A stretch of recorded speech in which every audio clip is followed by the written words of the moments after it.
I send you love and warmth from the confines of a hospital room at Brigham and Women's Hospital. I'm just filled with joy. I can't express it. Why did this happen? And what is the circumstance of this moment? It's filled with tragedy, and it's filled with hope. Let's put it that way. Die Gedanken sind frei, my thoughts freely flower. Die Gedanken sind frei, my thoughts give me power. No tyrant, no scholar can map them, no hunter can trap them, no one can deny. Die Gedanken sind frei. I think as I please, and this gives me pleasure. My conscience decrees, these thoughts I must treasure. My thoughts will not cater to duke or dictator. No one can deny. Die Gedanken sind frei, and if tyrants take me and throw me in prison, my thoughts will break free like blossoms in season. The structure will tumble, foundations will crumble, and freedom will cry. Die Gedanken sind frei. Now listen to this. And freedom will cry. Die Gedanken sind frei. So good morning, community church community. If you didn't know yet, I was involved in a slip on some ice while I was holding 60 pounds of salt in my hands, and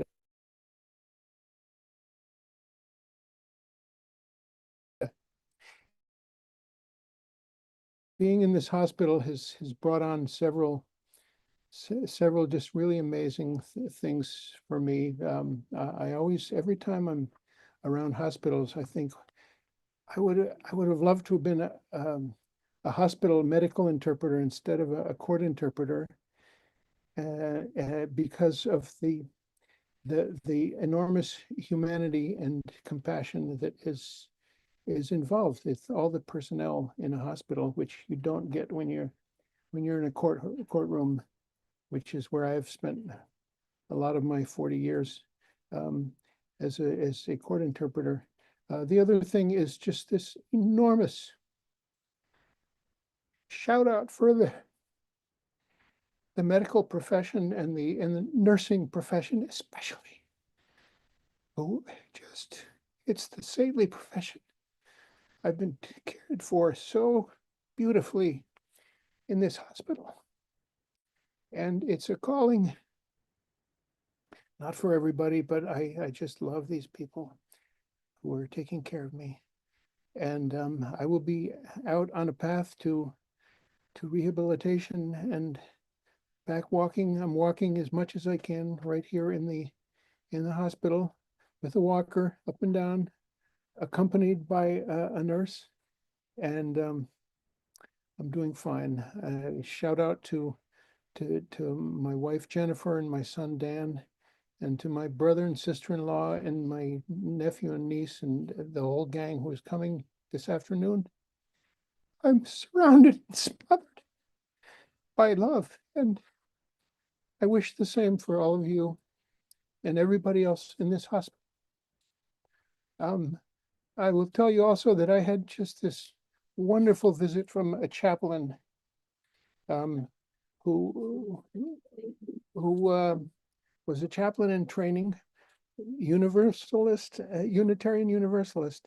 She happened to be from Tamworth, New Hampshire, and I know a bunch of people there, and she knew all the people, and so we had just a wonderful conversation and shared links and shared ideas, and so then came Friday, and the news came down via our friend Julia Hansen, who's real involved with Extinction Rebellion, young climate change activists who meet regularly at community church we're just so honored that they choose us as a place, for a meeting place for their activist work. But Julia was contacted by her friend Miranda Dotson um, to say, did you know that Michael Burawoy is scheduled to speak this Sunday at Community Church? Michael Burawoy was killed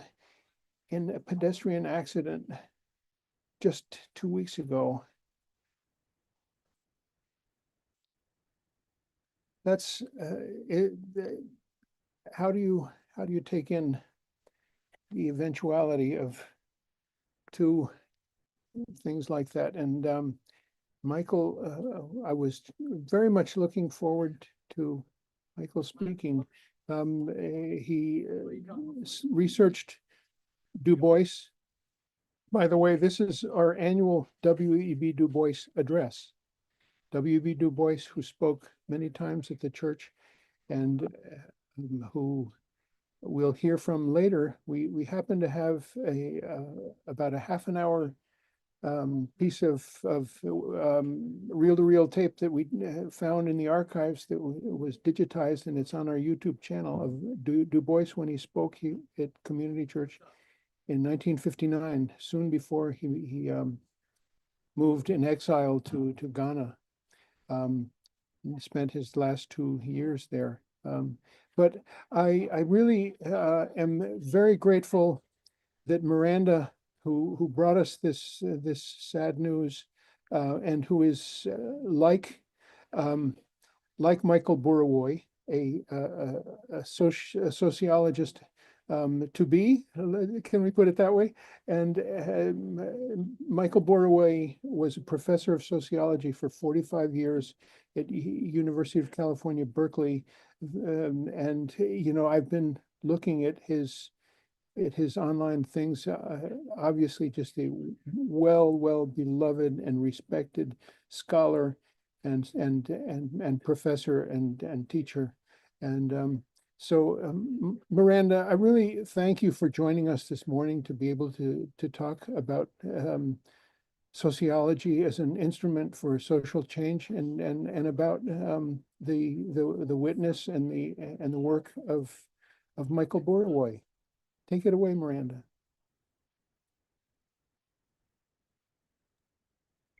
Good morning, everyone. I want to start off by saying thank you to Julia, who actually was the one who told me that there was this program happening on Sunday. And we were very surprised. We weren't sure if it was a pre-recorded thing, and then when we realized that Michael Burawoy was actually scheduled to come, we reached out with the really, really tragic news of his passing. So I really appreciate Julia and Dean for letting me come here today. It definitely is not the best circumstances to join you all, but I'm grateful for this opportunity. Uh, as Dean said, my name is Miranda Dotson. I'm a PhD candidate in sociology down the street at Northeastern University. And I'm actually not the same kind of sociologist as Professor Burawoy. I'm a sociologist of gender, and Professor Burawoy I didn't know him, but he was a renowned scholar in Marxist sociology and socialism and understanding the staying power of capitalism. And yeah, on February 3rd, Professor Burawoy was hit by a car while crossing the street near his home in Oakland, California. And the driver zoomed off to let him die in the street. I'm not sure if he actually passed away in the street or in a hospital, but in any case, it was a hit and run. So the driver didn't stick around to see whether Professor Burawoy was okay. And I never had the pleasure of getting to know Professor Burawoy personally, though I have come across his name cited in countless texts throughout my tenure as a student of sociology and anthropology. So his range is even outside of the discipline of sociology, and he's been cited by multiple people within and outside of academia. And I learned of Professor Burawoy's passing myself in an announcement sent out by the American Sociological Association, where he once served as a beloved president. And when I received that email, that a legendary sociologist who held our discipline accountable to doing our scholarship in the name of social justice was killed in a hit and run, I did a double take. I had not known Burawoy in his life, but now I couldn't stop thinking of him after this loss. I found myself steeped in anger that an activist with so much more to offer the world was killed in a crosswalk by a reckless driver. So I am really sad to be the one joining you all today instead of Professor Burawoy. I cannot know what his remarks would be on Du Bois and the question of Palestine, and nor can I hope to deliver anything of anywhere near the same caliber. So I appreciate you holding space for these remarks, and I also apologize for not necessarily being up to the level of Professor Burawoy, who would have been a wonderful, incredible guest. With that in mind, what I offer instead are some ideas about how the context in which Professor Burawoy was killed speaks to the larger social structures at play. The structures that triggered Burawoy's car murder in a crosswalk, I believe, are overlapping, if not the same, structures that allow Palestinians to be murdered and displaced with impunity by the occupation. Now, I understand that attempting to establish a connection between the loss of Burawoy with the loss of dozens of thousands of Palestinians since the Nakba may be far afield or sound like too much of a stretch. But I believe that there is a common thread that binds them. This common thread is that neither the murders of Palestinians nor pedestrians are accidental. Rather, they are part of the structure in which death of civilians is part of its design.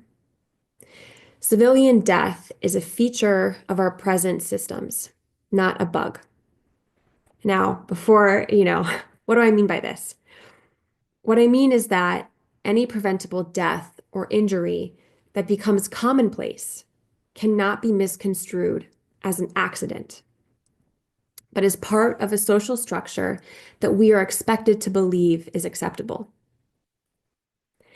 We know the structure to be capitalism, from the corporations who produce the bombs to rain on Palestinian families, to the corporations who produce cars that kill nearly 300,000 pedestrians worldwide every year.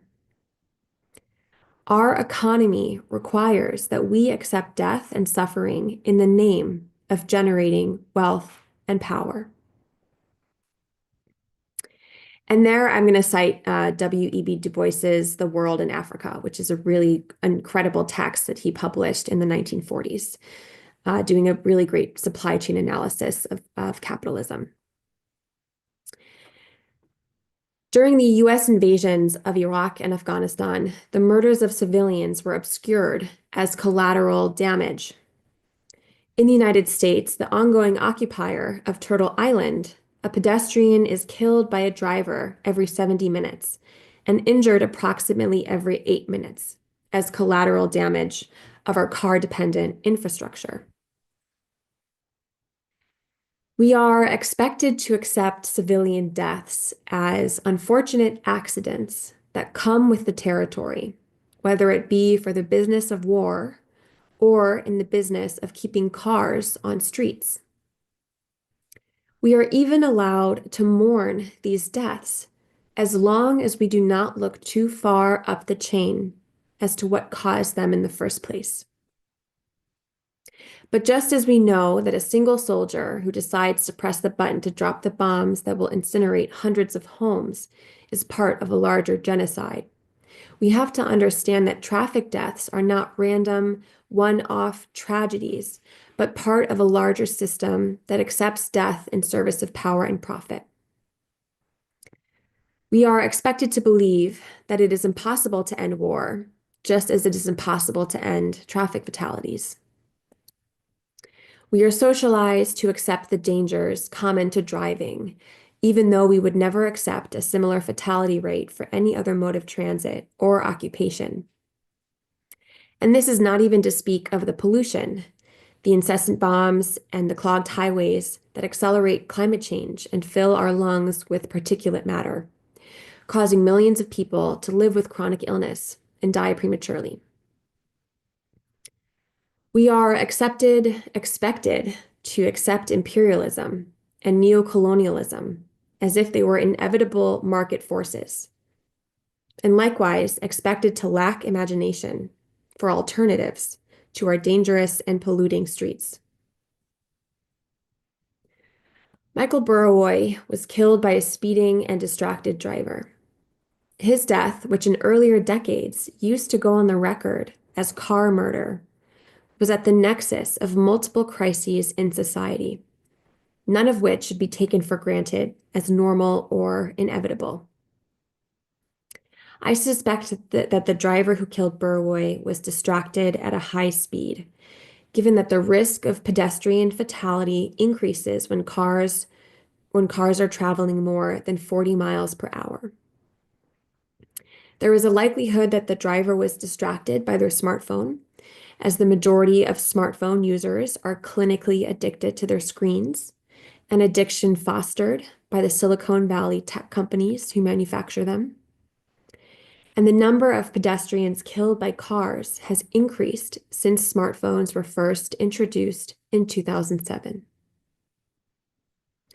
And of course, we must mention that the only reason the driver is a driver and got behind the wheel of a 2-ton machine that, when running, effectively has all of our lives hanging by a thread, is because our legislators have effectively sold our streets to car manufacturers, permitting manufacturers to lobby for street design that privileges their product at the cost of our lives and well-being. As a sociologist, I am trained to identify how the logics of capitalism, patriarchy, and white supremacy shape our lives and streets and spawn the crises we know by the names of settler colonialism, imperialism, genocide, and neoliberalism, all topics that W.E.B. Du Bois wrote about and that Michael Burawoy wrote about. As a sociologist and activist, I am trained to refuse to believe that Burawoy's death was merely a tragic accident. Although the context appears completely different, his death was as preventable as the deaths of Palestinian civilians and all indigenous peoples of the world who have been displaced and killed by the logics of profit-seeking white supremacy. And again, once again, citing W.E.B. Du Bois's The World in Africa. And because our liberation is inseparable from one another, we must look clearly and unflinchingly at how a small cohort of wealthy elites stand to profit from a world designed around the production of mass casualties. And again, emphasis on the word casualties, casual, literally premature, preventable death as a mundane feature of life under white supremacist capitalism. Professor Burawoy, you were taken from us too soon. I am sorry you had to die in a crosswalk. I hope that all of us here can honor your life and commitment to social justice by carrying the torch as unwavering activists saving the world from collapsing in on itself. Thank you, Dean, for this opportunity to speak, and thank you everyone for your attention.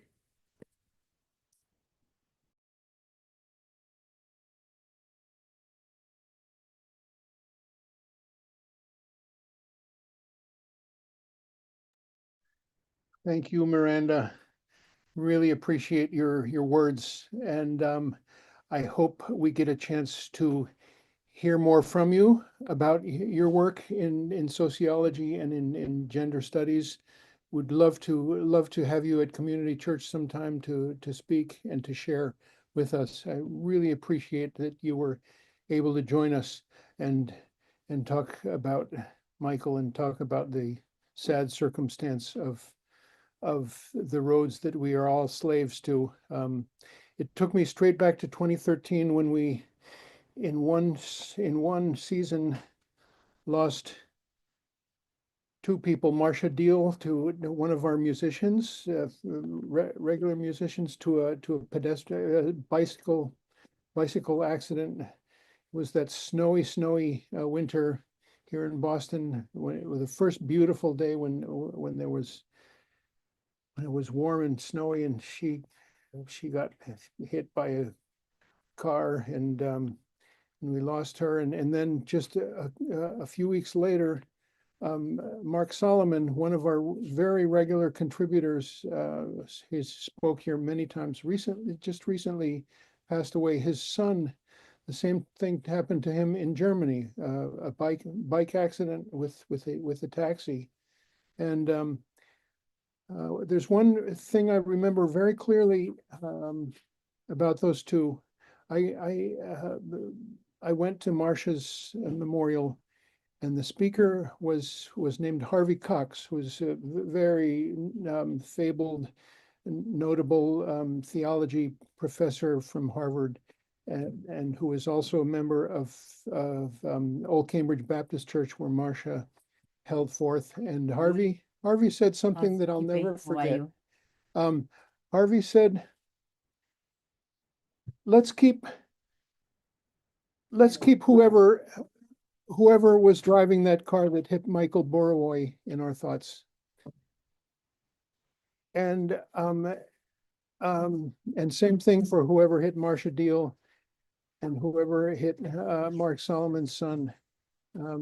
Let's not forget the humanity of those people and not demonize them. You know, it just gave me just a little hint of how there's a backstory to everything and everyone's actions. We have a wonderful songs this morning. Mr. Cliff Notes is with us, and I really am honored that Cliff was able to join us in this very unusual, interesting circumstance of the event we're having today, in honor of W.E.B. Du Bois, in honor of Michael Burawoy, and remotely emceed by me from a hospital room. Cliff, thank you for joining us. Take it away. Thank you for having me. Hope that you heal up. Losing someone is always going to be difficult. I've lost many people in my life, my young life. But at the same time, in mourning their death, I am always grateful to remember their life and the time that we've spent with them and the things that we're lucky enough to live on with and pass on to other people. So I do want to take a moment to remember the people that we've lost, but in a positive way. Grief doesn't have to consume us as much as joy can exist in this world. So rest in peace. I'm gonna do a song that kind of talks about those points, especially in this world where things are getting really weird out there. It's a little weird out there right now. It's always been weird, but even before I've been here. But it can get really easy to focus on all of this like anger that they want us to feel and forget about all the good things. So that's what this song is called. It's called Good Things.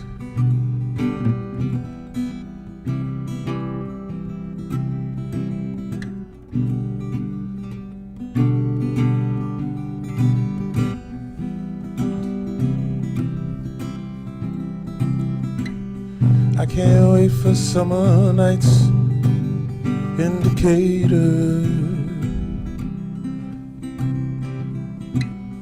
need a dress and the sound of crickets and cicadas. We had dreams, but not a one of them was made of. We had wings, but not a one of them would take the weight of the world. Is this a good dream? All the good things, the good things. Is this a good dream? All the good things, the good things. Is this a good dream?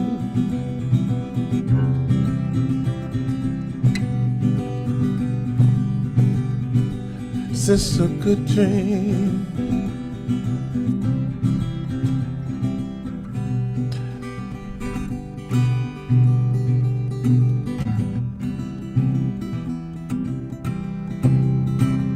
My dreams ain't been great, but I keep sleeping, hoping for another reason. You keep showing up on Saturdays, I know you seem to change the seasons. There's grape and there's mango, and you bring the lime and the peach. And you aren't a god, but you bring the time and the beach. And all the good things. Is this a good dream? All the good things, the good things. Is this a good dream? All the good things, the good. Is this a good dream?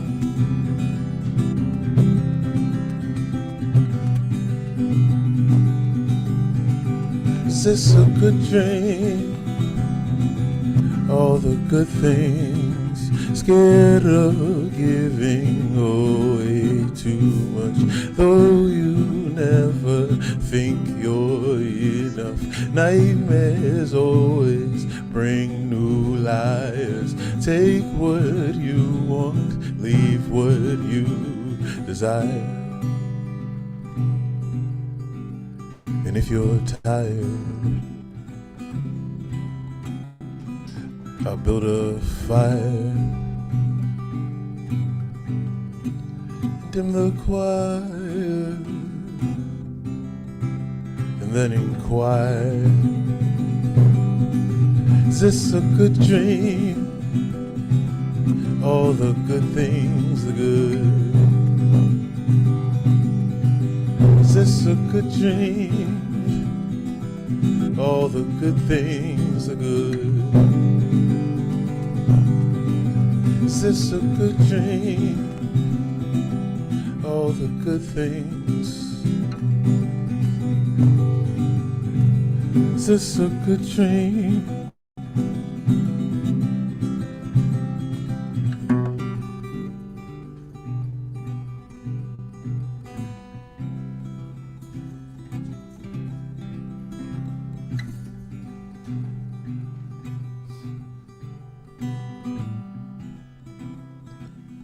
All the good things, the good. Thank you.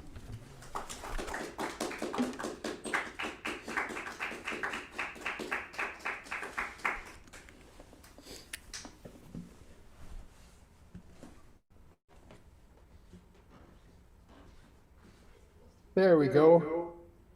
Thank you, Cliff. Thank you very much. We're going to deal with two topics. I think we're going to start with Arie King. You know,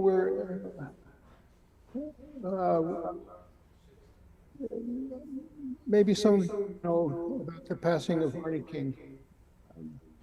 Arnie was someone that Community Church championed for many years. Arnie King spent about 50 years in prison, and turned around his life and became this model of a role model for young people from behind bars, and did incredible work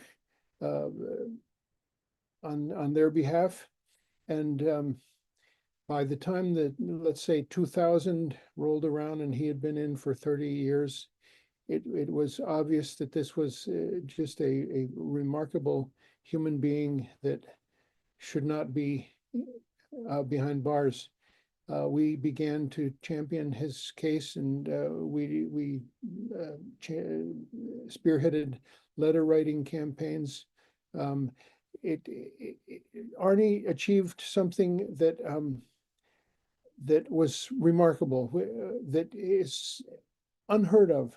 He had a unanimous parole board advocating for his release. That just doesn't happen. And he had the same thing for about 15 years. There was no governor who would commute or give compassionate release to Arnie. The governors who had political ambitions, or governors who remembered the experience of Michael Dukakis and the what was that guy's name who that they made a big campaign against Dukakis when he ran for president. Anyway, finally, Arnie was released in approximately 2015, and lived out his days here with his brother Kazi Toure, and then with his sister and mother in Delaware. And Arnie is now gone to his rest. And we have a couple of people who would like to remember Arnie. I remember him as just such after release, such a positive figure, and just a joy was what came out of his being, not what you would think, like anger or any nastiness of any sort. But Fran Rosnowski is with us, and Fran was who is called to give the news about Arnie, and we send out our condolences to Arnie's family, and Fran.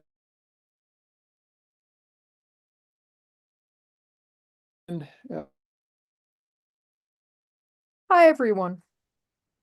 It's with great sadness that I have to announce the death of Arnie King as a result of a heart attack. He was a supporter, a member of community church when he was at Norfolk Prison, and later upon his release and living in Dorchester and later in Wilmington, his family members said that he would join the Sunday services virtually. Arnie was also the recipient of Community Church's Sacquin Vanzetti Justice Award in 2011. So I want to start this tribute to Arnie by reading his own words from his resume. Education. Remember, he was locked up in Norfolk Prison as well as Bay State during these years. Master of Liberal Arts, Boston University. Bachelor of Liberal Studies, Boston University's 1986. In Liberal Studies, an Associate of Business degree in Massasoit Community College in 1983. This was all possible because of the Pell Grant, which was given to prisoners in those years. That program no longer exists. Arnie's program activity, in his own words, through barbed wire, founder 1996, consults with schools and agencies on youth issues and criminal justice, counsels students, parents, and educators, writes book reviews and articles for publication, sponsors and organizes community events in Boston metro region from prison. Prison Voices, co-founder 1995 to 2016, coordinator, trainer, workshop presenter. Caminamos programmer, co-founder 1991 to 1995, which was a program that served to provide teens in DYS custody with counseling through group and one-to-one sessions. He was the executive board, group mentor, and counselor. Community service.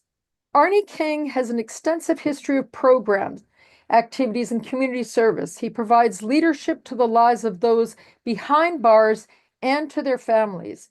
He has offered workshop presentations and counseling to youth in Massachusetts for over 45 years. The schools and agencies with whom Arnie has worked include the City School in Boston, Milton Academy, Roxbury Youth Works, Department of Youth Services, Brighton High School, Westport High School, Hastings House, Project Hip Hop, Odyssey House, Northeastern Family Institute, Alliance House, and St. Mary's of the Angels Parish. Mr. King is also published author of articles, commentaries, research projects in local newspapers and national journals. So I'm going to stand so everyone can see this t-shirt, which says commutation after 40 years in chains. If not now, when, today, or tomorrow. And there's a picture of Arnie. I never thought that I would be wearing a Commute Arnie t-shirt at one of his local memorial services, but I am today. So I want to share a personal story about Arnie.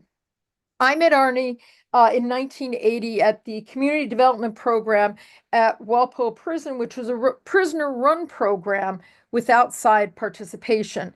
He was dynamic and very personable. When community development was closed abruptly by the administration with other organizations such as Music Unlimited, the Poetry Workshop, I ended up going to Norfolk Prison for programming, and Arnie was transferred there a couple of years later. We decided we continued to work side by side at Family Awareness and Nuestra Familia, again, programs that were run by prisoners.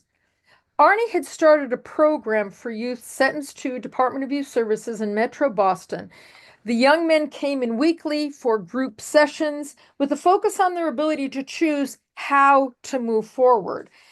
Around that time, I had a neighbor who I'll call Jerry, who was 13 in middle school. I worked with his mother in Chelsea Public Schools. And at that time, Jerry was throwing desks out of the window of his middle school. He was in tremendous turmoil. It showed by his being disruptive. And his mother came to me and said, "What can I do?" And I said, I know somebody who might be able to provide some support, and that was Arnie King. And so I spoke to Arnie about him, and the program was only for Metro Boston youth who were doing time in DYS facilities. Arnie got him in. And so I went down, I waited in the lobby of the prison while Jerry went in with this other group of kids. He didn't say a whole lot when he came out, and I wasn't surprised. He was 13, his personality, and I just gave him that space. And believe it or not, about 20 years later, I bumped into Jerry. I was at a skating rink, and Jerry was there. He's now around 36. He was there with 4 kids, his own children. And so I looked at him. I said, "Jerry," I said, like, "what happened?" And he said, "But don't you remember? You brought me down to prison." And what people told me, and I know he meant Arnie because Arnie was the main facilitator, he said, he told us that we have choices and that we had heard stories of the guys inside who were participating in the program. And he really said, you have got choices. You don't have to end up in here. And he said, because what we've missed out on is we have missed out on bringing our children to school. We have missed birthdays. We have missed weddings of our adult children. We don't get to do any of that. And he said, it hit me and it hit me hard. Um, and I've never forgotten that story because as much as Jerry was impacted, so was I. Um, and as Dean stated, Arnie did almost 50 years in prison. And at age 67, he walked to freedom in 2020 after a judge vacated his murder conviction based on evidence that his prosecutors deliberately excluded Black residents from an all-white jury that found him guilty. In addition, at that time, the Department of Corrections was releasing prisoners who may be at risk for COVID. And given Arnie's age, he was included in that also. So I just want us all to take a moment. And even if you didn't know Arnie, based on what you've just heard about him, just take a moment to memorialize him.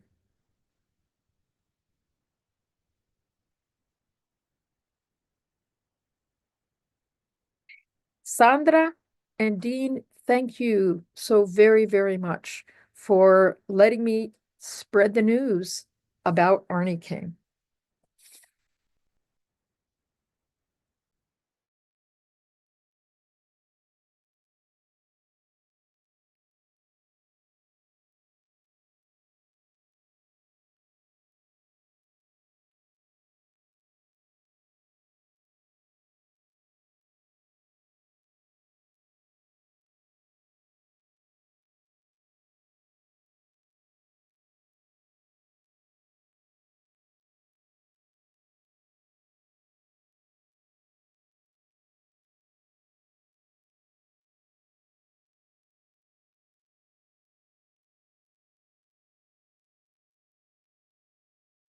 Okay, there we go.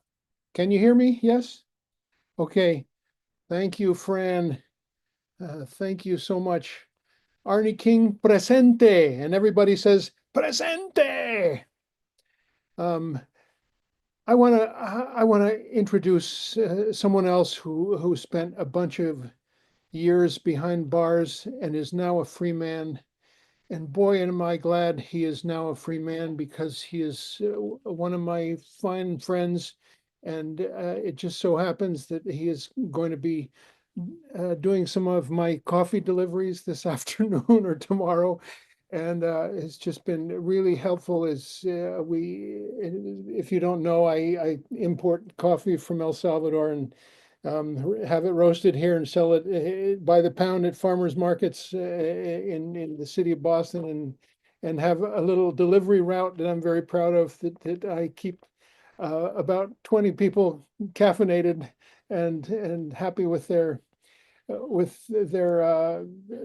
dosage monthly dosage of Dean's drugs. Um, but Lee also knew Arnie King at Norfolk and is now a member of Community Church as well as a member of the board of directors of Community Church. Lee, tell us about your friendship with Arnie. Yeah, thank you, Dean. I first met Artie was after I was transferred from Walpole to Norfolk in 1988. And at that time, I knew that I had to get involved with the education program, which was running strong at that time. This was right on the cusp of Dukakis going out of office, but still the Pell Grants were active. Colleges were coming into Norfolk. and a few of them in Walpole. I first got enrolled in the UMass program, did a few semesters, and then unfortunately the Pell Grants got yanked, and immediately the colleges started bailing out, but BU stuck around. But the one person that I looked up to was people just like Arnie. Arnie was one of the guys that was educated, and he was always involved with community-based outreach programs, and that I admired about him. He always kept a positive note. It's always a smile on his face, and after so many years of being involved with BU, started with some of the programs that he was not involved with at that time. Project Youth, and another program, Second Thoughts, and after a little while, they elected me to the board as a secretary, and I recruited him into the Project Youth program, which was a very, very widely known program throughout the state, where they bus students up to the prison's visiting room one day out of the week, and 5 to 6 inmates would get up one at a time and speak about their experiences going from adolescence, getting in trouble, getting involved with issues of peer pressure and drugs, dealing drugs, or some of them also serving life for murder. And they would get up and speak about their experiences. And it was very impactful for a lot of the students. And Arnie, he incorporated some of his theories on how the program was to be run, and when he spoke, the younger inmates, they paid attention, they perked up, and they had their undivided attention on him, because he always had something positive to say, something worthwhile. And he brought wisdom to the table. Arnie was very fortunate in 2020 that he was one of the very few lifers that got the benefit of the parole board and the system that they had implemented there because of the COVID. Because at that time, a lot of people were contracting COVID and dying because of the inadequate health services there, and he was one of the very few that got a chance in 2020, and after more than 40 years, it was just unbelievable. What I remember the day that, and I was there in 2020 when he got his parole, and there was a few days that we had to meet and celebrate that decision and the whole process that was going to be ushering him out for this, after this long struggle, because he had been in the struggle since the early 70s, late 60s. I believe late 60s, 69, 70, when he first went to prison. And he went through all of the good battles that people like me looked up to, those people that of his ilk.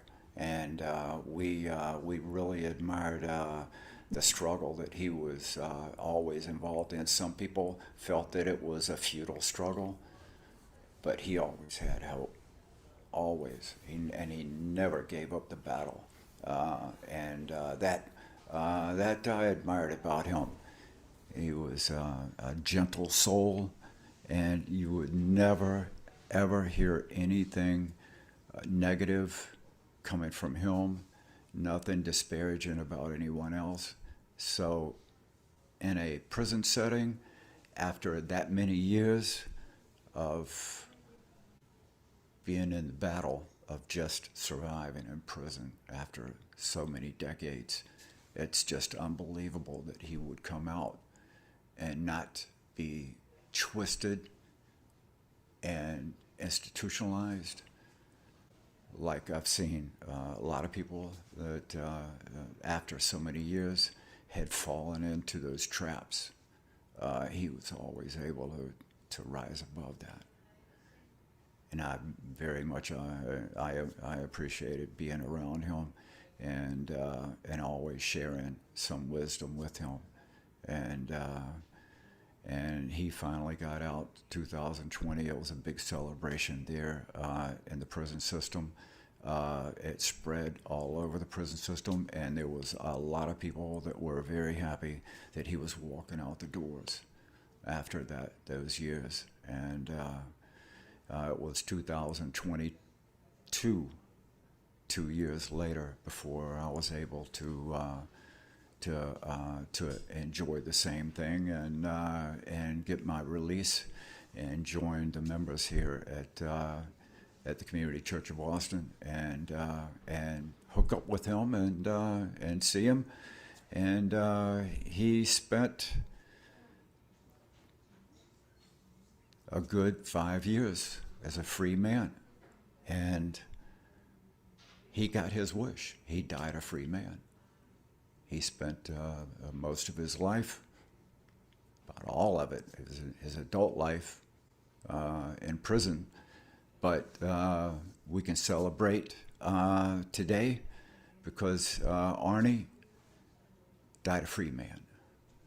He didn't have to die there. And that I'm glad for, and we are all here and free, and I hope to visit his family. I would like to meet with some of the people that he was closely associated with, and for that, I appreciate your attention, and thank you for listening to me. And today we celebrate Arnie.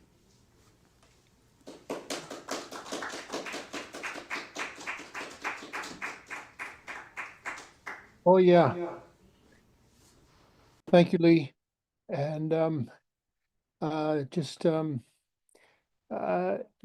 by way of telling you that there's one place we would have heard a bunch more about Arnie.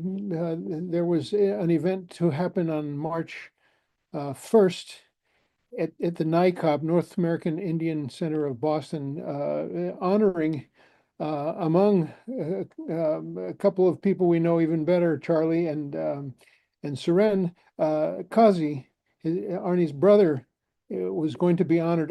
They decided to postpone that event, and it will be held at a date I don't remember in May. But stay tuned for that to just show solidarity for Arnie's brother Kazi Touré, an activist in his own right and a victim also of the prison industrial complex. That's one announcement to make, that March 1st event is postponed, that March 1st evening. The other announcement is that March 1st during the day, we do have an event. It's sponsored by Mass Peace Action, and it's a symposium on the health crisis in Gaza. And we're really looking forward to hearing that, especially in light of the fact that a very similar, more high-powered symposium that was supposed to happen at Harvard School of Public Health, symposium about health crisis in Gaza was canceled. There was going to be a young boy there who was brought to Boston from Gaza to receive health care, and he was going to be in attendance. And there were some complaints from some well-heeled patrons about the event. They canceled the event. We won't cancel any event. Community church, and this is not the first time that has happened with Palestine events that don't pass the muster of certain donors of other churches or institutions. So I hope you will join. It will be live streamed as well as come in person if you can. I won't be there.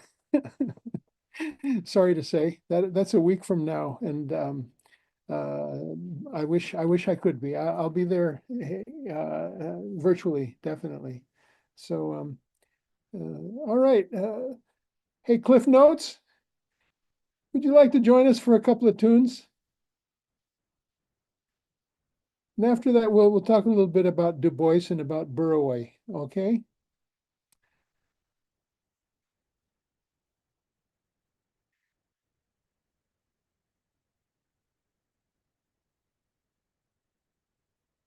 Everyone feeling good?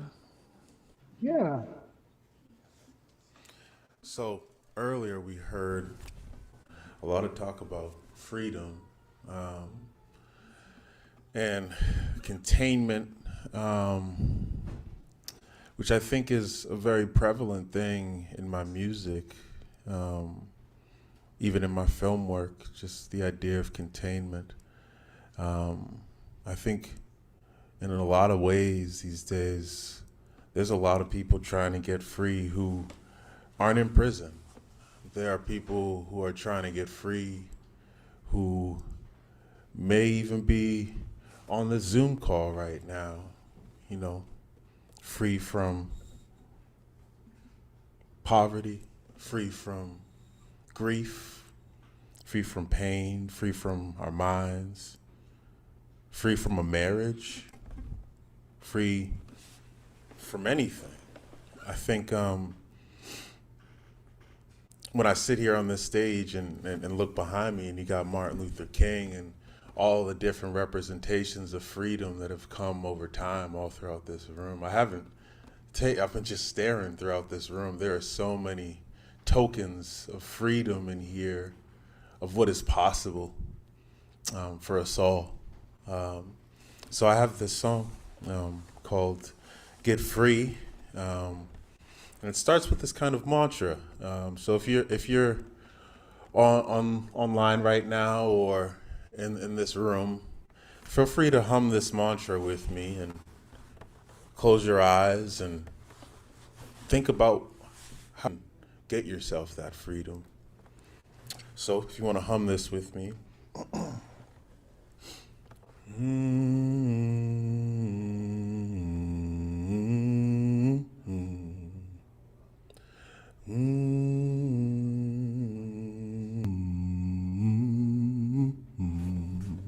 Got it?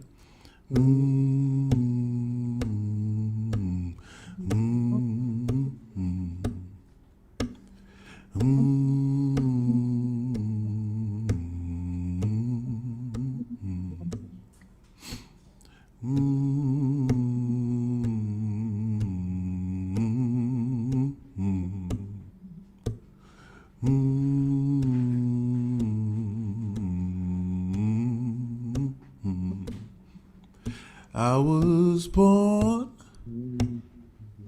2 days from the 4th, heart still torn from suffering with scorn, singing I can't wait until I get free. I can't wait until I get free. Sing it.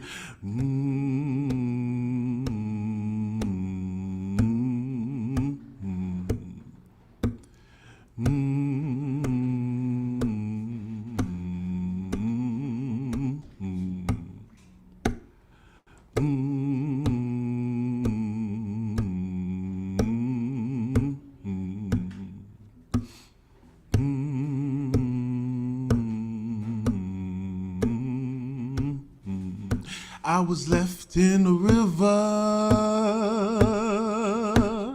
solemnly flow, body start to shiver, with a heart full of gold, singing I can't wait until I get free. I can't wait until I get free. I can't wait until I get free. I can't wait until I get free. One last time. It goes.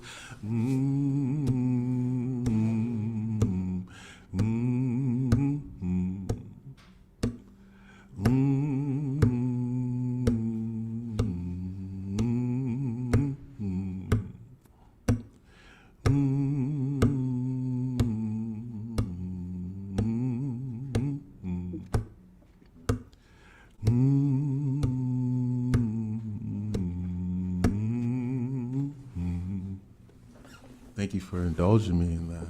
I hope that you feel that in your spirit and in your body.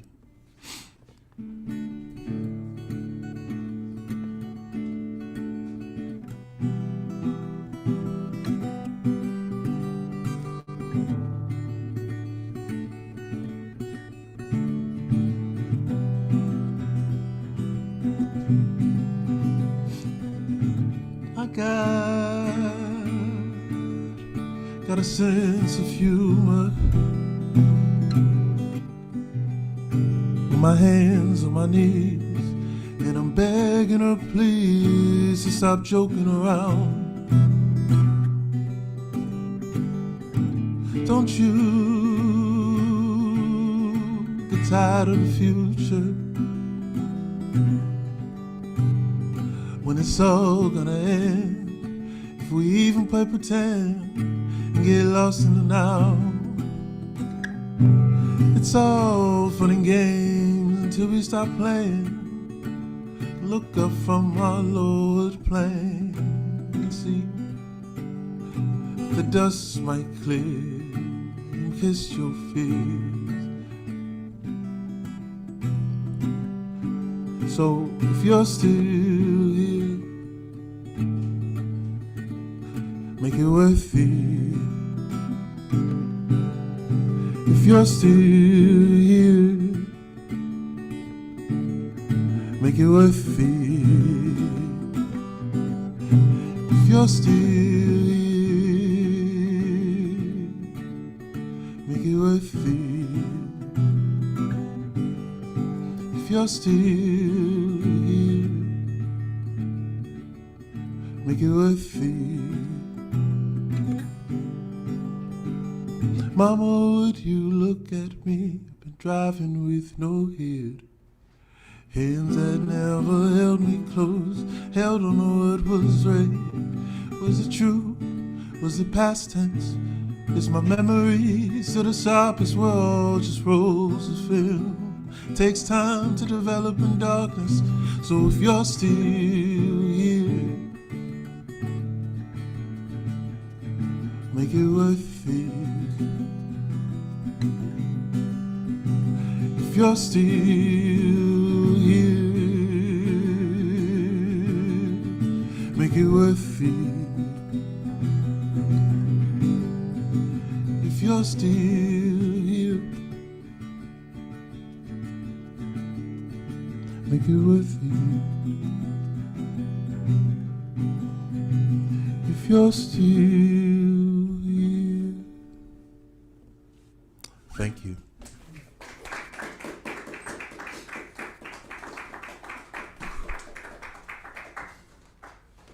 Thank you, Cliff. It's really nice to make a new friend. First time Cliff has been to community church to sing for us, and hope you're back and can bring some other friends with you to hear other voices of songwriting in the Boston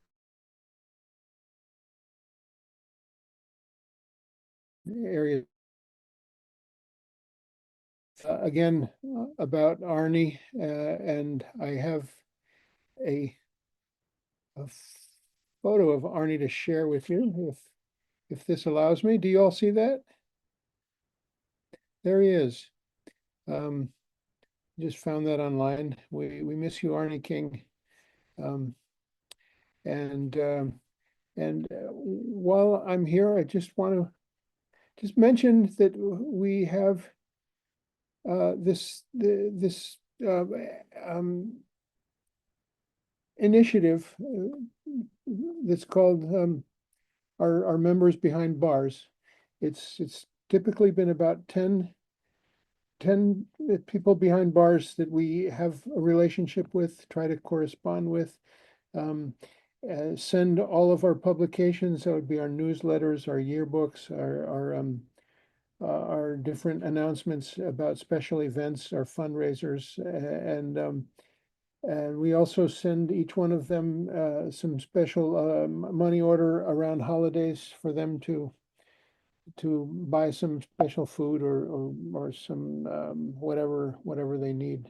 It's a pretty small gesture that we make on their behalf, but it's something, and you know, we've done it for a long time, and it could turn into a much bigger program. I know Calvin Arie, who is now a fairly new but very active member, is real involved in prison books, and there's other ways that we could do more in that regard for people behind bars, and am very open to doing as much more as we can.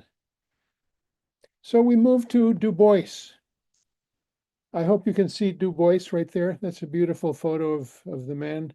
And this comes from the Havens Right Center for Social Justice at University of Wisconsin at Madison. And this was a series of lectures that Michael Burawoy gave at UW Madison.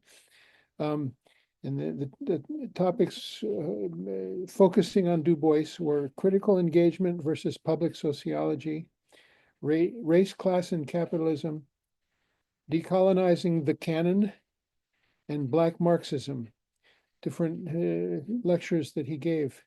And I wanted to just read this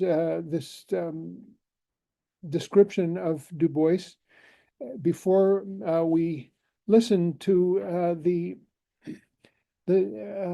lecture, or a part of the words that Du Bois shared from our pulpit when he joined us in 1959. If you could cue that up, Amar. And you can pick whichever part of it you so desire. Maybe about 10 minutes we'll listen to after I read this description. W.E.B. Du Bois, 1868 to 1963, was one of the great U.S. public intellectuals of the 20th century. Educated at Fisk, Harvard, first African-American PhD, and the University of Berlin, he became a leading historian and sociologist. As a literary figure, he was a novelist, critic, and a poet, as well as for 24 years, 1910 to 1934, the founder and editor of The Crisis, the popular magazine of the National Association for the Advancement of Colored People.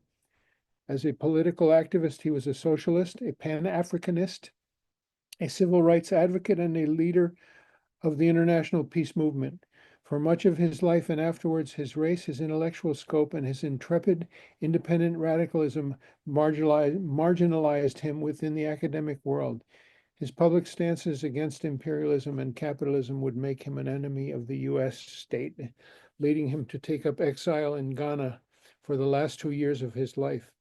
While other disciplines have engaged his life and work, sociology has been slow to adopt him, and when they have, their attention has been focused on his early, more conservative writings rather than his later Marxism. The lecture will address the significance of the totality of his oeuvre, how and why they shift over the 20th century, and with that, implications for contemporary social science. So let's listen to Du Bois.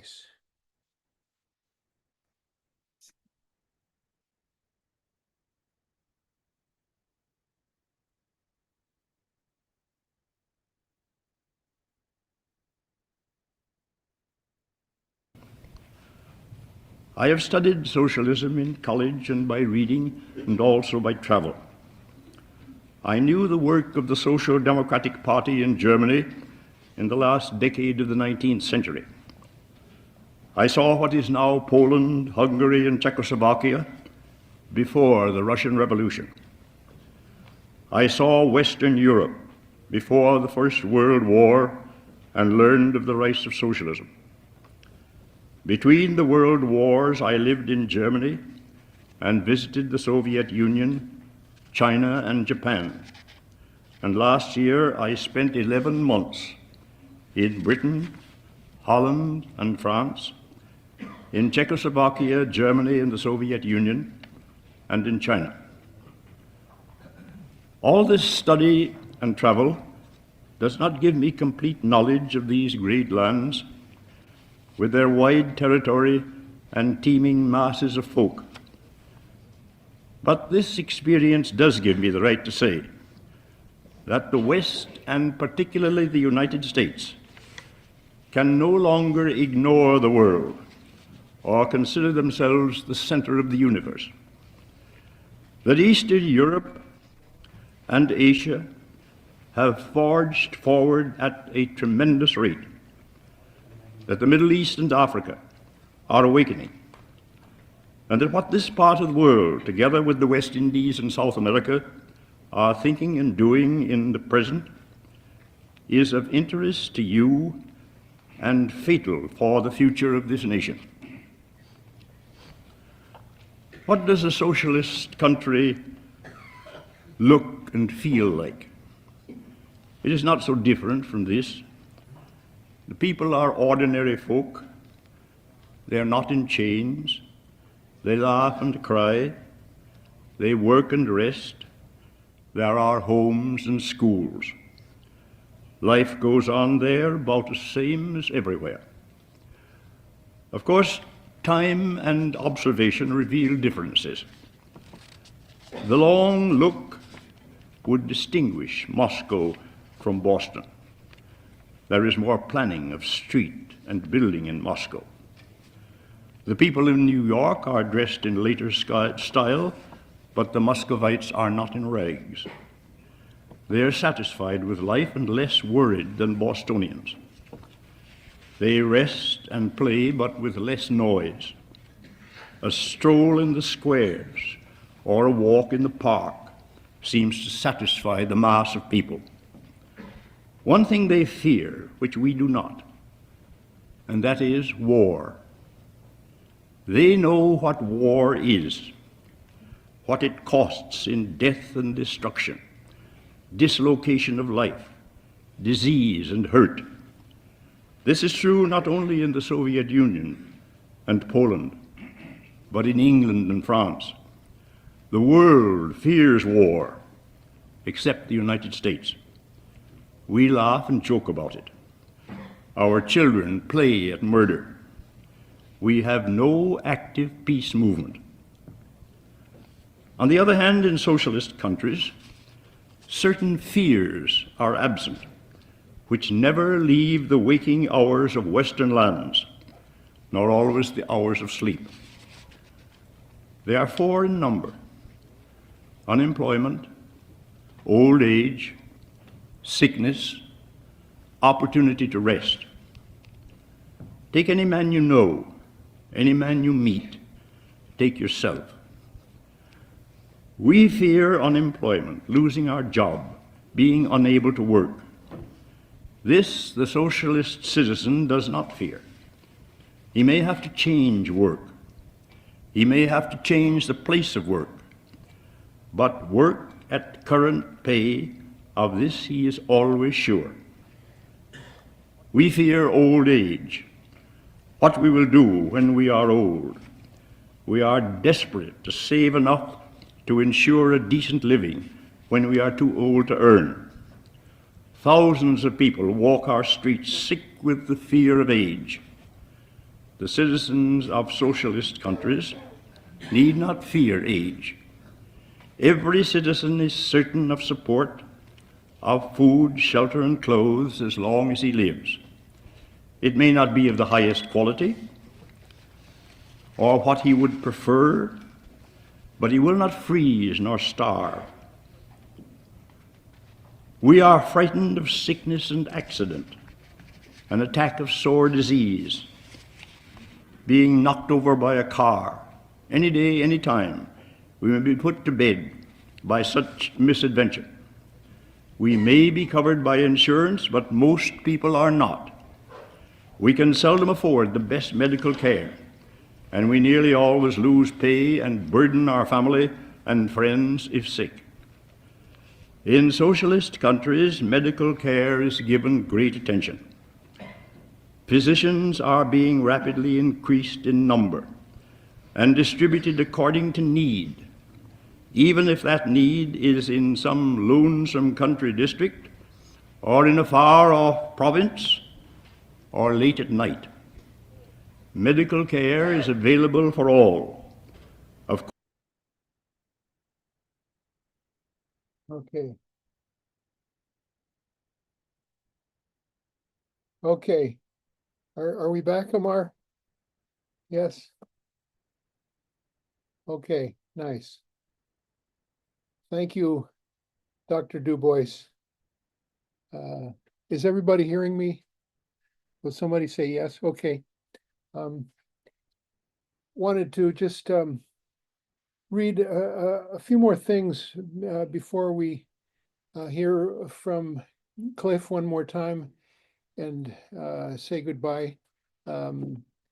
This is most unusual event with the passing of Michael Burawoy. But I wanted to read a little bit from Michael. First, the same little bio that came from that Havens Wright Center, and it reads like this: for nearly 50 years, Michael Burawoy taught sociology at the University of California, Berkeley. He has been an ethnographer of workplaces in the United States, Zambia, Hungary, and Russia in various books, including The Color of Class on the Copper Mines in 1972, Manufacturing Consent, 1979, The Politics of Production, 1985, and The Radiant Past with Janos Lukács in 1992, Public Sociology, 2021. He has advocated theories of advanced capitalism, state socialism, and post-colonialism, while developing the distinctive methodology of the extended case method in 2009. That's Michael's bio, and I wanted to read a little bit, since this was to be a conversation about Du Bois and Palestine, an article that he wrote. Let's see if I can find the date, in 2024. It's a very recent article, and it's called "Sociology Faces the Question of Palestine." I'm not going to read the whole thing, but I'm going to just find some selections. Here's what it says: the question of Palestine has been a perennial issue within the Council of the American Sociological Association, but resolutions were always stymied by divisions. This has happened again. Undeterred, however, Sociologists for Palestine secured the necessary support for a member resolution calling for A, academic freedom to criticize the Israeli state, B, divestment from companies supporting military operations, parentheses, an item arbitrarily struck from the official resolutions by council, end of parentheses, and C, ceasefire in the war launched against the people of Gaza. For the ASA to have a member resolution on the question of Palestine is a historic move. I trace its significance in 5 steps. First, I review the history of such resolutions in the ASA. Second, I discuss how these resolutions, and this one in particular, are consistent with the ASA's policy of public engagement. Third, I show how these resolutions, and this one in particular, not only follow the commitments of the ASA, but also have their roots in the foundations of sociology. Fourth, I argue that the Council's case for rejecting the resolution is anti-sociological in its failure to address the issue at hand.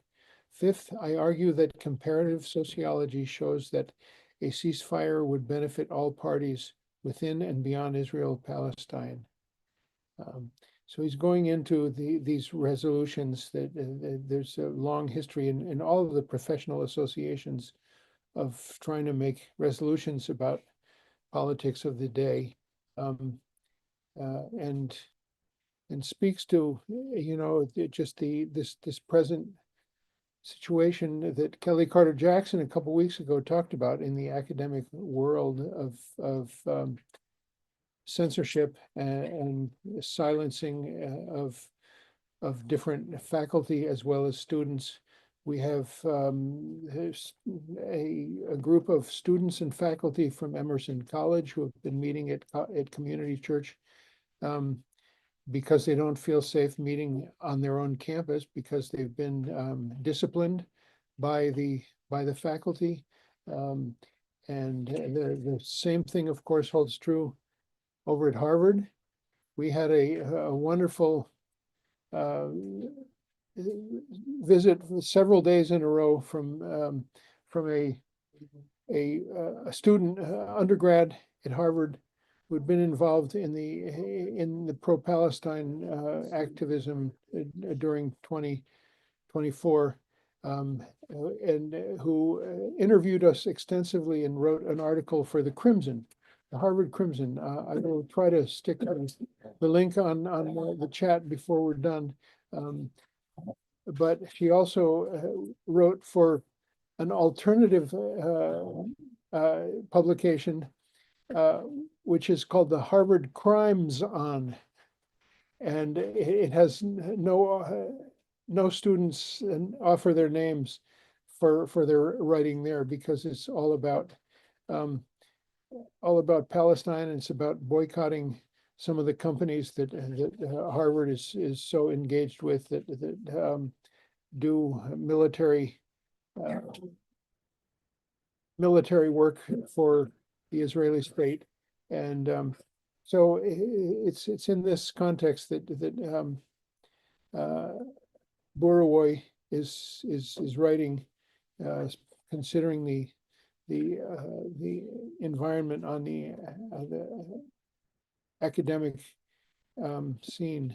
Let me just go down to the bottom here and just read the ending. Let us not forget that the U.S. state ended the wars of 1967 and 1973 early on. Those would be the Israel wars, by signaling to the Israeli state enough was enough. Even Reagan put a stop to the outlandish devastation of South Lebanon in 1982. So far today, along with other Western powers, it has failed to impose serious sanctions on the Israeli state, a state blind to its own interest, a state trapped by its own arrogance, a suicidal state bent on demonstrating its supremacy in the Middle East and beyond. Here, Pierre Bourdieu might say the dominators too are dominated by their domination. Sociology teaches us that immediate and permanent ceasefire, if not sufficient, is certainly necessary, not just for the protection of Palestine lives, but for the savior of Israel, and not just for Israel, but for Jews everywhere who face even greater anti-Semitism precisely because of the barbaric cruelty conducted in their name. the megalomania of settler colonialism can be halted either by mutual destruction or external intervention. Apartheid South Africa understood this only too well, and perhaps it was no accident that it was South Africa that charged Israel with genocide at the International Court of Justice. The Israeli state also knows it is a U.S. proxy surrounded by potentially hostile forces. So far, rather than retreating, it seeks the ultimate deterrence and deepens the cost of repression. Settler colonialism, after all, is an anachronism inherited from the previous century. We are living in a post-colonial world with all its problems and its legacies. Settler colonialism, the most transparent form of colonialism, cannot survive. Against the charge of genocide in the ICJ, the significance of an ASA resolution, that's American Sociological Association, may appear minuscule to those who conveniently opt out by saying, "Who cares what sociologists think and do?" Question mark. I say sociologists care what sociologists think and do. Sociologists care about whose side they are on. Sociologists care about minimizing unnecessary suffering. History shows that if sociology cares about the world, then the world may care about sociology. The golden years of sociology were, after all, the years of critical engagement. Are those years about to return? There are those who are once again saying this is the end of sociology, but more likely this could be a new dawn for sociology. Sociologists may be on their own side, but that does not mean we have to be introverted, inward looking. How can we not join the mounting chorus for an immediate and permanent ceasefire in Gaza?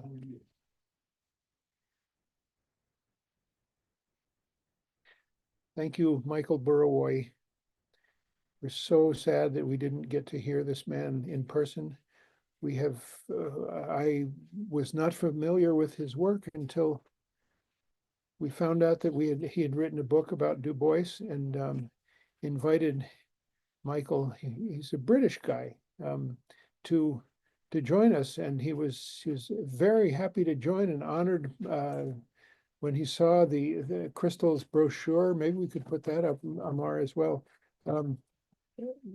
of the list of Du Bois address invitees that we've had over the past like 40 years. He was very honored, and he did not accept travel expenses. He said, I'll fly out, I'll pay my own ticket, I'll stay in a hotel in Cambridge and visit some friends.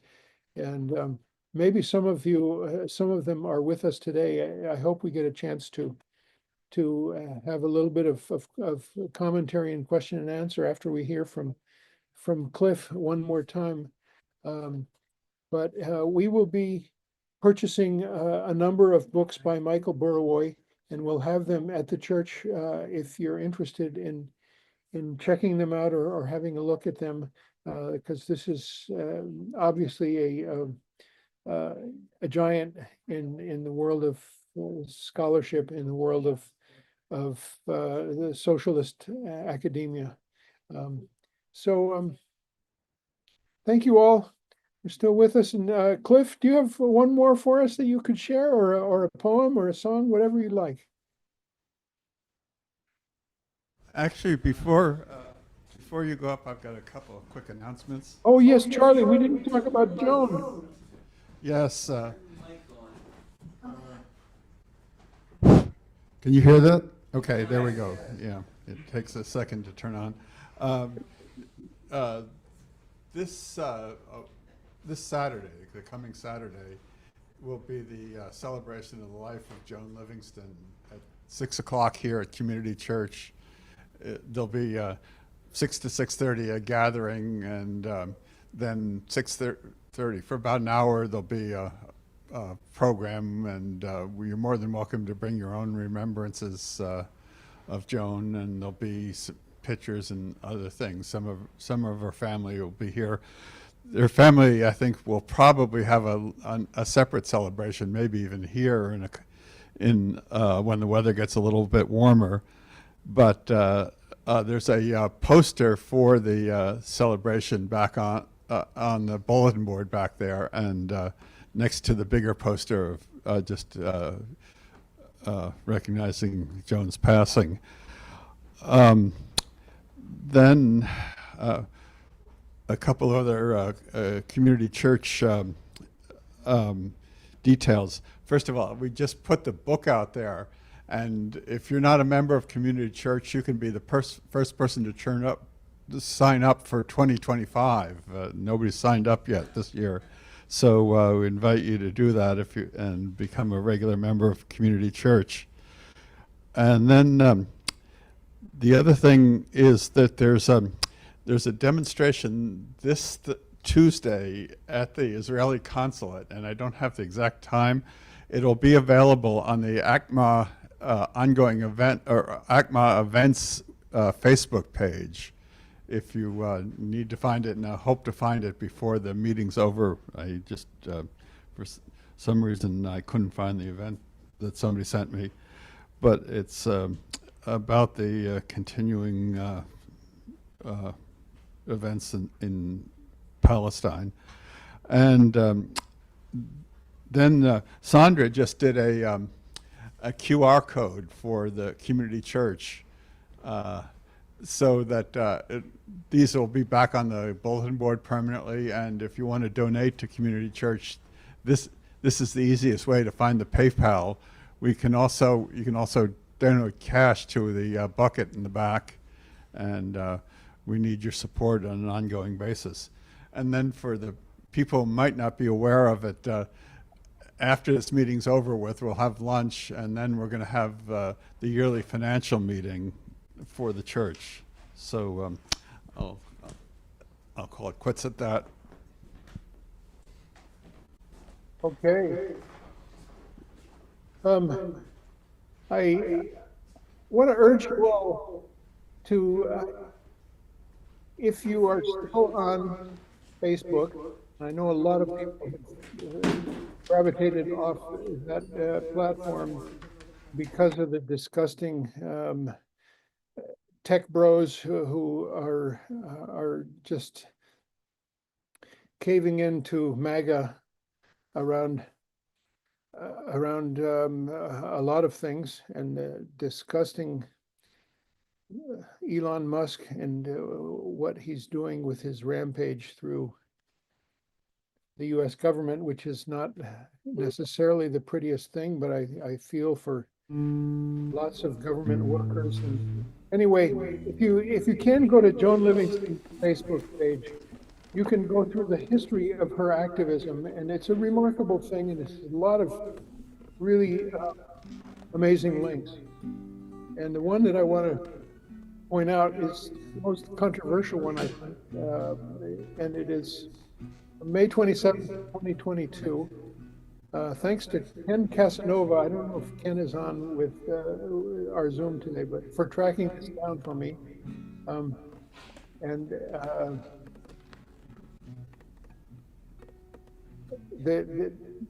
It's a YouTube, and it's Chomsky saying Trump is the only Western politician who's correct on Russia. The right way out of war. So it's really interesting to hear a take from Noam Chomsky, someone who spoke many times at church in the 80s. In fact, I'm in the midst of editing 10 different cassettes from the 80s, and one of them is Chomsky, and we'll soon put those up on our YouTube page as well. But anyway, check that out. It's from Joan's Facebook page, May 27th, 2022. If you want, I can send you the link if you can find that, or if you're not on Facebook. Hey, Cliff Notes, I want to thank you so much for joining us this morning. You walked into a pretty strange kind of set of circumstances, as you can gather. The world is a strange set of circumstances. Yes. Isn't that a famous book series, A a series of Lemony Snicket, a series of unfortunate events. Yes. May you live in interesting times. It's a Chinese proverb, and boy, do we. But I hope that we can host you in some moment that's not fraught with bizarreness, and hear more of your music, and have you come back with other friends. I understand you're associated with Berkeley in some way or other. And Yeah. we've had a lot of Berkeley folks, young songwriters come and play for us. We did a Joni Mitchell night last year where it was like a half a dozen Berkeley kids. We raised like $1,000 for Doctors Without Borders. It was a magnificent night. So you're welcome, very welcome, and thank you for joining us. Yeah. Well, thank you for having me. I personally grew up in one of those extremely strict Christian religions, which kind of stripped me of all the things that I knew that I was. So I kind of retreated from religion a lot through my childhood. And then as I got older, I started to reconnect with spirituality. So when I get invited to these churches, at first, a few years ago, I used to be very hesitant and just being like, just because of the relationship I had with religion beforehand. But coming into churches like this, like Unitarian Universalists, folks that are like literally the sign here, right here, that just tells me that I'm welcome here and I can be myself here is always really, really refreshing. So I'm really grateful to be here in this space with y'all. I grew up in Dorchester in Boston. I'm a Boston boy. And I've passed by this place 1.5 million times, didn't even know it existed. So it's always really, really a treat to find these little gems and these gems of people in this place that you've lived in your whole entire life. So thank you again for having me here in this space. And it'd be a joy to come back in the future. I'm going to share a poem, and then I'm going to share a song with you on the way out today. Again, my name is Cliff Notes. Yes, I teach at Berkeley. I also teach at a few other schools, Northeastern, Tufts, MIT, Emerson. It depends on the day, but mostly I'm over at Berkeley, a school I did not get into when I was a young lad, but happy to be there for the past 7 years of my life. This last poem is something I really think will resonate with the people that we've lost, and also recognizing the weird, strange times that we're in and how it can be really easy to get stuck and be like, there's too much happening out there. Just throw your hands up. I have no idea what to do. And I'm going to encourage you to welcome that phase and realize that it does not last forever and it can pass. So I want you to remember that today is a promise. Don't you hear the future cascading through the light and illumination? Today is a gift wrapped with 24 chances and 60 opportunities. This is our moment.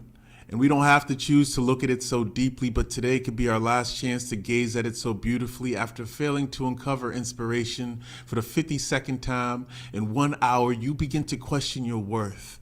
Confront the illogical comparisons and remind yourself that you are not Mozart. Not a hint of Rembrandt is in your blood. You are the predecessor of your past, a story untold to millions of eyes and ideas. We can recapture the souls of every genius on Wikipedia, but your mind is a sponge with brilliance matriculating and hiding in every pore. There was not 1 ounce of empty in your genius of a mind.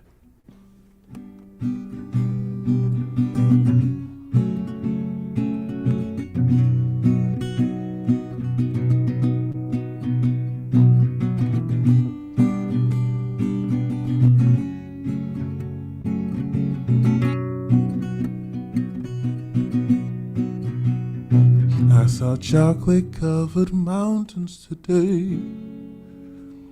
I'm amazed, I'm amazed. I might sip right from the fountain, hey. It's okay, it's okay. I feel high and mighty, I just might be so unrolled. They laughed at me to spite me, it's just like me to be spoiled. They told me when you look down, down, you lose your crown. When you look down, down, you lose your crown.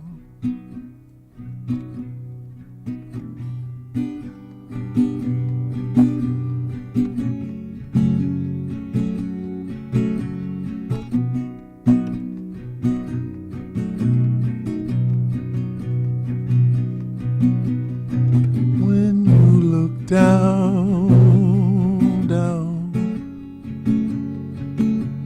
you lose your crown.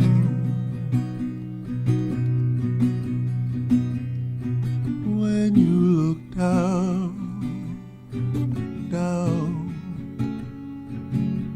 you lose your crown.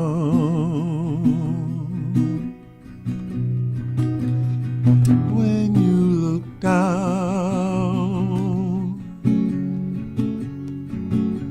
you lose your crown. When you look down, down, you lose your crown. I got lost up in the mountains, they say.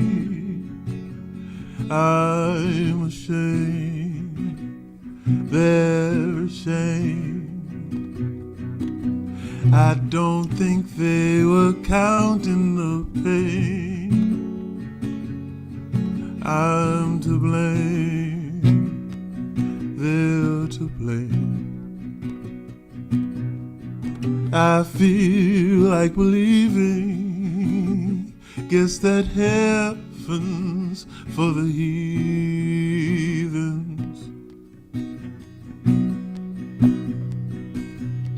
But I feel like an ocean, guess that ocean's for the breathing. While I'm healing, I'll say, when you look down, down, you lose your crown. When you look down, you lose your crown. When you look down, down, you lose your crown.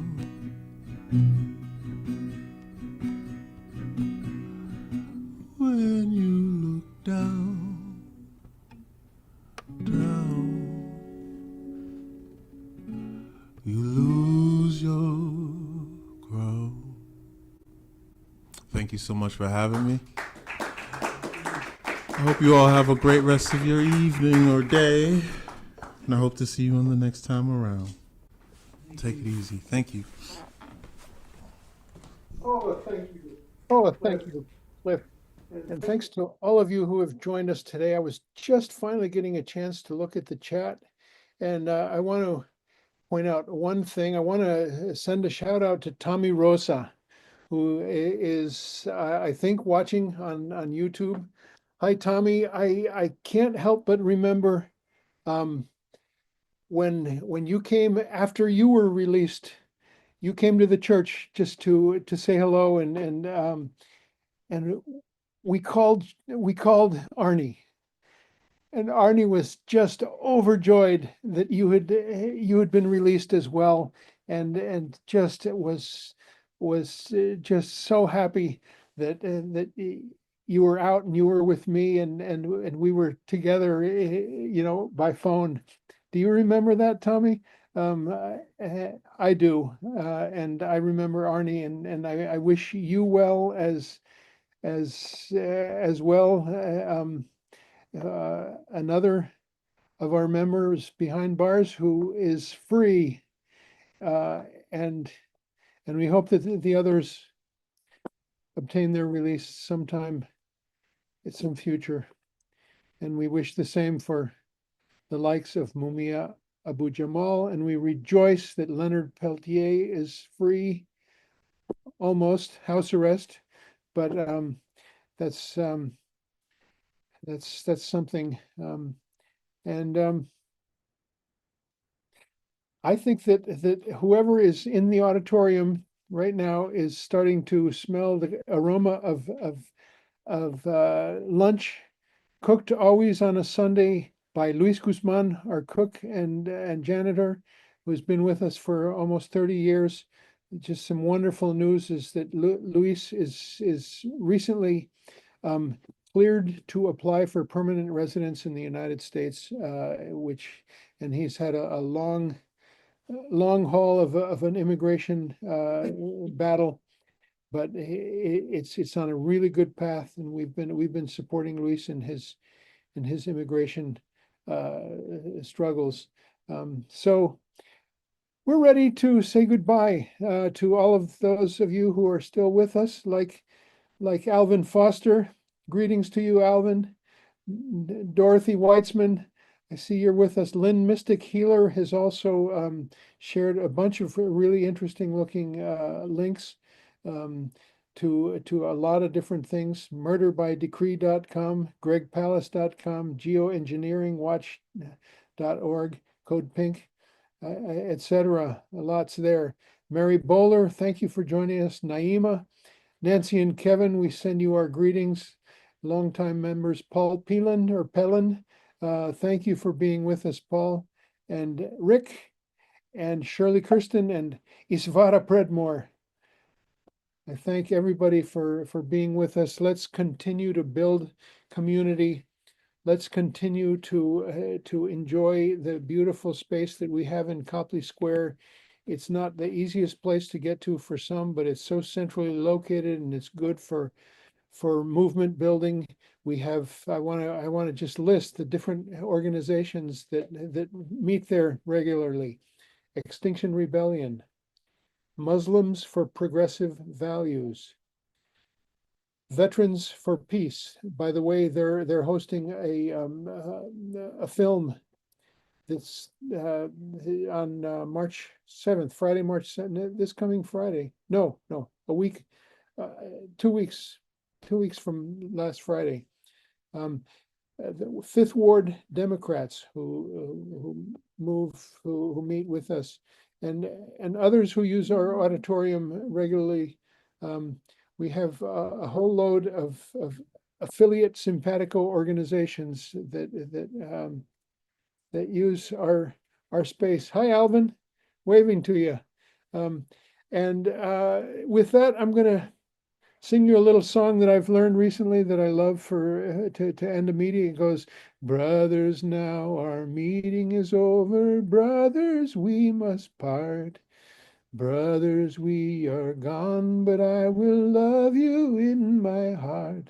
And we'll land on the shore, and we'll land on the shore, and we'll land on the shore, and be safe forevermore.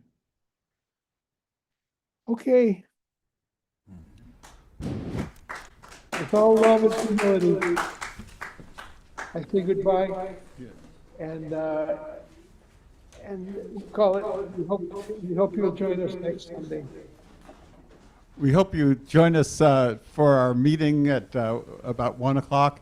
And also a reminder that there was supposed to be a meeting this evening for honoring 4 people, including Kazi, at the North American Indian Center. And because of some heating issues and because of Kazi's loss, that meeting has been postponed to May 18th, which is a Sunday night. Thank you.